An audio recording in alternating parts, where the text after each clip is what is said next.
our channel.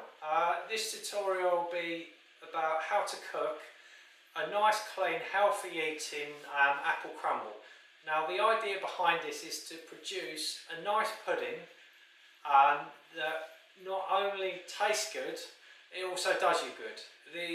It's aimed at sort of towards physical exercise, marathon training, that sort of thing. So when you're putting your body through a lot of stress, it can actually help your body recover. So the idea is you can eat something like this instead of eating like junk food where you just chucking a load of fake sugars into your body. The idea is that this is going to be fresh, unprocessed ingredients, because for thousands of years we've lived on natural sugars. So natural sugars from fruit and other things are absolutely brilliant. Our body does not try and reject them by causing inflammation. In fact, a lot of them actually reduces the inflammation in your body and helps you recover quicker. So the idea behind this is to show you how to make something that's nice that traditionally would contain granulated sugar. And the idea behind it is, depending if you're vegan or you're not vegan, to swap like honey or do maple syrup as your sweetener. And then in terms of it, if you're doing your crumble bit, then obviously we're going to swap out your coconut if you're vegan, and if you're not vegan then just a general butter would do. But the main idea behind this is just to avoid the fake sugars that have been processed and your body rejects. So the idea is to basically make something very nice that you're more than happy to eat on multiple occasions, and most importantly, make it in bulk. Because if you can make this and turn it into little sections, you can have loads of little puddings for when you're sort of feeling peckish, that will not only taste good, they'll also do you good, help you recover faster, and you don't feel like you're missing out. Because if you're going to put all this effort into exercise and getting fit, doing a better job of things, you don't want to do everything else right, and then your diet, you end up eating cakes every single night or every other night, and you're making things worse again for you. So the idea is clean, healthy living, batch cooking, something that we can do together, nice and easy. I'm going to start preparing the apples, and then we'll go through other things we're going to put in that will help not only taste a bit better, it will also help add a few things in to help you recover faster as well. And I'll go through that in a little bit. And there'll probably be some B-roll of me cutting some apples and maybe swearing if I cut myself. Thank you.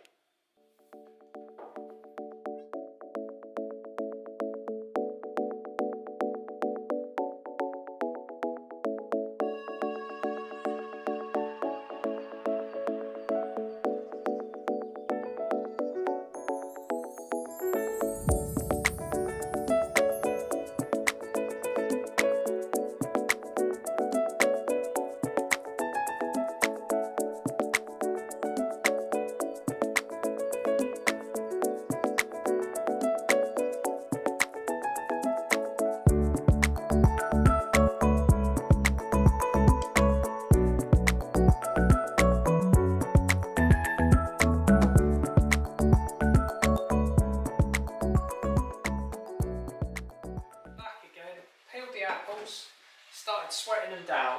I've cut them into quite chunky little pieces. Now the idea behind it where you're cooking it is to gradually turn them over, and you tend to get a little bit of a mushy bit and some quite nice chunky sort of bits. I like them chunky, so that's how I'm doing them. In terms of water so far, for the size of it, I've probably only put in about this much water. So we're going to add almost all of this again as it's cooking down. Okay, so we've topped up the water. You don't need a huge amount. Now, things that I'm going to add. Firstly, we're going to add some nutmeg. Now this is full of antioxidants, right? So is the cloves. Cloves have more antioxidants in them, I think, than any other food on earth. Now the reason you want antioxidants is that, well, layman terms, it stops you going rusty. Basically, when stuff oxidises, it ages, and the slower you can make anything oxidise, the longer it will last, and it will improve things. So the idea is to put lots of antioxidants in your cooking if you're running, because you have to breathe a lot, and you breathe a lot and you absorb more oxygen, and then you absorb more oxidants at the same time. So anything with an antioxidant for a runner or anyone who trains regularly and brings in a lot of oxygen is always going to help. So cloves, nutmeg, ginger, cinnamon, I think I've got cinnamon here, all very high in antioxidants. Also, this group is full of antivirals, antibacterials, it helps your liver function, it helps towards your blood, it helps towards your glucose. This sort of trio stroke 4, including this one over here, is all very, very good at helping you for things that you're going to need to try and improve and sustain. So also they taste nice. So if we we start by putting some in. We don't put an enormous amount in, but obviously it's quite a big lot already. So we put some nutmeg in. So that's cooking down. Obviously if it sounds like it's getting too dry, we'll add a little bit more water. Mix it in at this stage. Right. And next one, a little bit of ginger. It'll give it a little bit of a kick. Obviously if you can't stand ginger, there's no point making a dessert you can't stand. So miss out anything you don't like the taste of. Alright. So we mix that in as well. Again, not an enormous amount. Obviously fresh ginger would have been better, it's getting quite late and I forgot to get any, so yeah, maybe next time if I do another one. Right, so we got the nutmeg in, we got the ginger in, we're going to put a little bit of cinnamon in.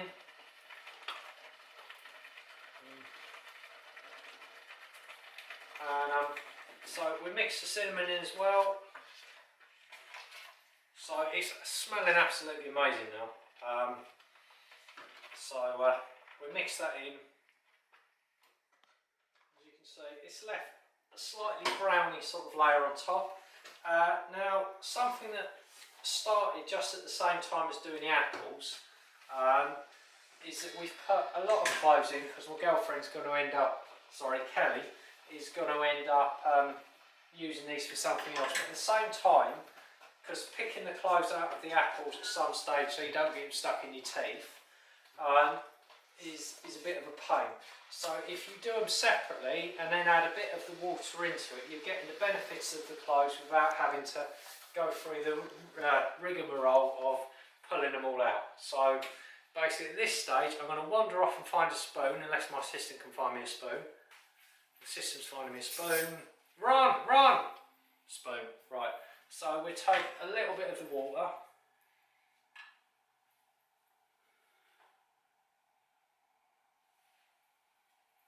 So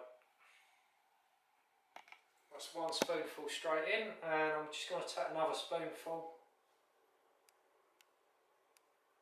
Obviously if you're doing a small apple pie, this is going to be far too much, but this is going to make a massive one. So the recipe accordingly. The idea is to give you an idea of how to do it, and then you work it out for what works for you. So it's a recipe, but I don't expect, I'm not weighing out the ingredients. I'm showing you how to do it, what to generally stick in, and then you can work out how you normally do it, what you like, so you can adapt it. Because there's no point in me saying 400 grams of this and 20 grams of this. So you can work out the flavours that you like. Maybe if you haven't tried any of these before, just put a tiny bit of each one in just to see how you get on.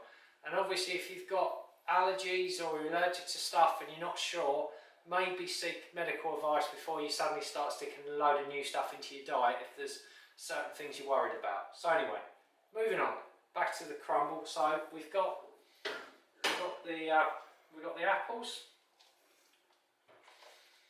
in here, mixed, just cooling off at the moment. Because this is the vegan version, we're going to pour a little bit of the Canadian maple syrup into this for the sweetener. It's really, really nice one. I tried a little bit earlier on. It's a particularly good one. Right, so we tip a little bit in. We don't need that much sugar. These These are cooking apples and they taste very sharp raw, but once they're cooked and the sugar's released, they always end up tasting sweeter. So this should be more than enough. And again, there's good properties in that. I think maple syrup might be slightly antibacterial. I think it also helps regulate blood sugars. So again, it's a good thing to put in rather than a standard sugar that would cause inflammation. It will actually bring it down. So anyway, so that's the apple part done of the recipe. And next part we're gonna I'm gonna clear the tray out of the scraps for the recycling, and then we're gonna move on to filling the tray and then making our topping. Okay, I'll see you in a bit.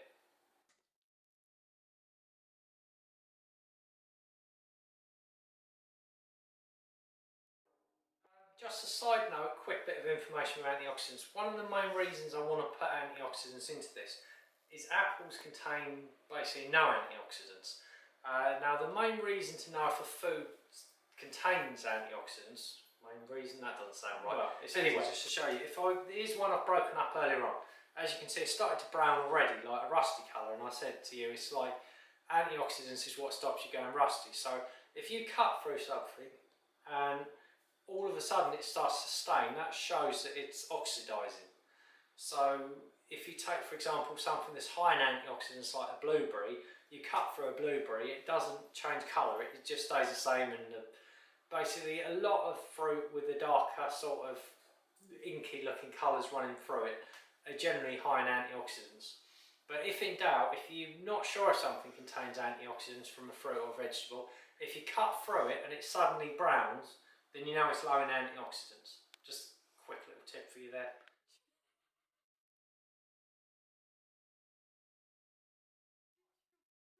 Right, me back again with another side note. Callie wasn't at all happy with how sweet it was. Really not happy. So I gave up and I've put basically half the bottle in. So anyone with a sweet tooth, just stick half the bottle in, maybe a little bit more. If you can literally pour sugar on sugar, I'd say maybe put the whole bottle in. For me, it needed nowhere near that much. But if your idea of food is putting honey on top of treacle and finishing it with some icing sugar, then tip the whole bottle in. All right.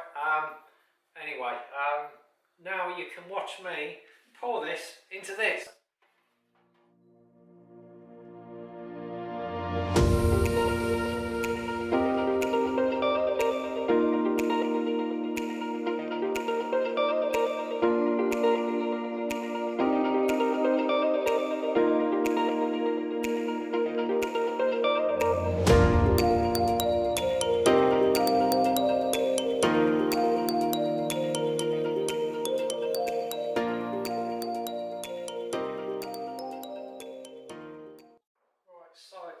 I've smoothed it out nice. As you can see, there's still plenty of space to put a nice layer of topping on there, and we go through the topping layer in a minute, and we'll start preparing that. Right, time to get excited. We're now on the topping stage. Right, you're going to need some porridge oats, some flour. Right, you need some sort of fat to put in there at the same time. If you're going for the traditional version, you put the butter in. We're going to put coconut oil in because we're doing a vegan version. Alright, so basically my cooking is never ever generally measure anything out. Obviously if you tend to measure stuff out, do your measuring. So basically if you're just following along and you just want to give it a go, I'll try and get this open. I should have opened it before I started. Well, my assistant should have helped me. I blame my assistant. Right. So we'll pour some of these in. As you can see there, these ones have been semi-broken up. I don't know if you can see that in the camera, but they're not quite whole oats. They've been slightly broken, so they're quite good for mixing in. Right. Then we're going to put some flour in. You go for plain flour for this kind of thing. Normally you'd sieve it, but we haven't got a sieve at the moment, so I'm just going to plonk it in there. But if you're keen to do it properly, please sieve it. So anyway, again, it's just a bit of a pour. Alright. Kelly's just gave me a sieve that's tiny and absolutely useless, so I'm going to discard that and we're not going to sieve it. Now you need something to get it out of the jar. I'm using a fork because I had a fork. If you've got a spoon, use a spoon. If you've got a knife, don't use a sharp one, you might cut yourself. When holding the jar, the cocoa butter can be quite slippery. So be careful it doesn't just fly off and land on the floor, or a cat or a dog or anything like that, because I'm not liable for any injuries to pets or people caused by this recipe, just like to say. Alright, so I'm aiming for a reasonable amount. I don't quite know how much. I'll try and get some out, have a look at it. Hopefully it'll be enough. We start, yeah, that looks about something. So it smells absolutely lovely, and also it's a very good moisturiser. So you're moisturising your hands and cooking at the same time. So this is good if you're looking after yourself, because it's good to eat. It's helping moisturise your hands. Smells nice. So you're cooking, aromatherapy and moisturising at the same time, which is only possible by doing it the vegan way.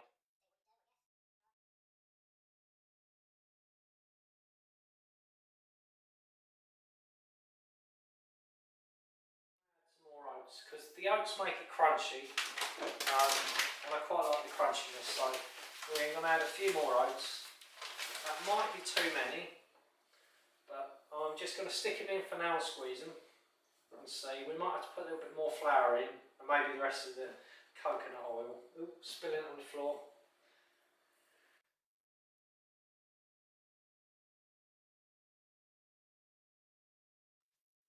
Right.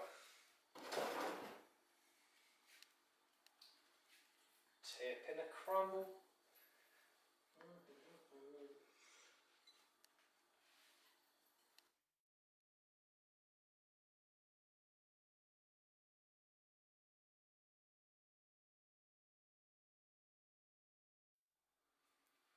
Right, I've got this in, but to be honest, it looks to me as if I could do it a little bit higher, but I've already spilt stuff all over the worktop. So what I'm going to do, I'm going to put some more in, make a little more topping, and chuck it in again. Okay, get excited, this is going to be epic.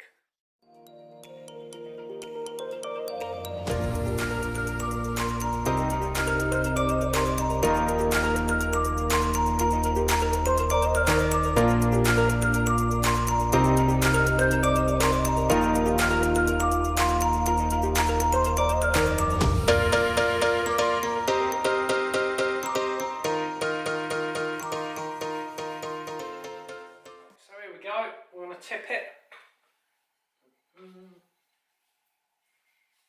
in.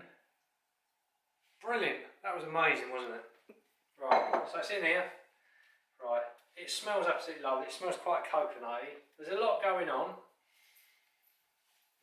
but this is going to be lovely. And so if you look down here, I would say that's 1, that's 2, that's 3, that's 4, that's 5, that's 6, 7, 8, 9, 10. I reckon you get about 11 reasonable portions out of this. If you want to be a pig, you'd probably get about 8. So anyway, what you need to do now is pretend you haven't spilt rubbish all over the floor, and then turn the oven on and at 180, because I always just put the oven on at 180, and then you stick it in the oven, and then just before it smells like it's burning, you get it out. Alright? But anyway, the most important part with this particular recipe is not how to cook it and a certain amount of ingredients. It's just what you're putting in to make sure that you're putting in good sugars and good carbs, and it gives you a healthy alternative to what you could end up putting in your body when you come home starving hungry after a run or a training session, and you've got something to go and grab.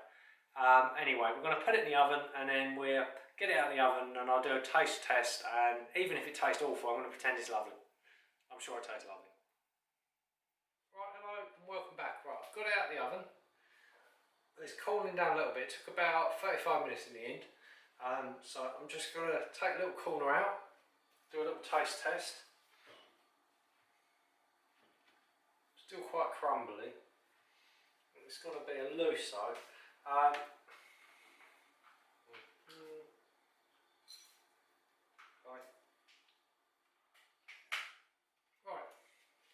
Now I've taken out what I would say is about a 15th, and it's filled quite a decent sized bowl. So basically you're looking at about 15 portions.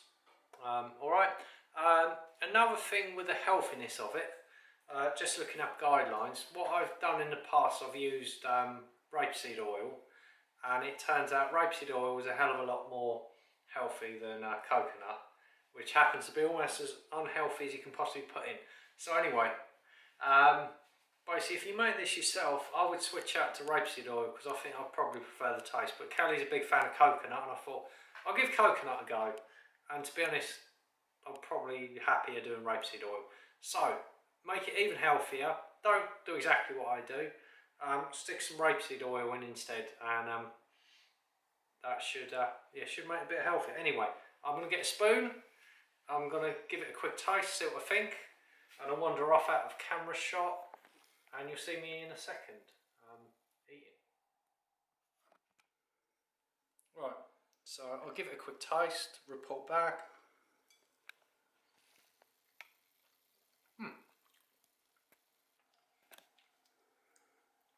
It's quite sweet but very tasty. So yeah, definitely recommend it. Switch the coconut to rapeseed oil, and I think make it a bit healthier, because that's the whole point of this.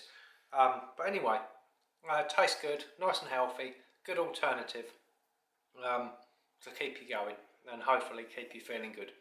Okay, thanks a lot for watching the video, and hope to see you again in the next one. Subscribe for more content, like if you like the video, dislike if you dislike the video, usual sort of stuff. Don't really know what you want to do, but anyway, thanks for watching and hope to see you again soon. Thank you. Bye bye.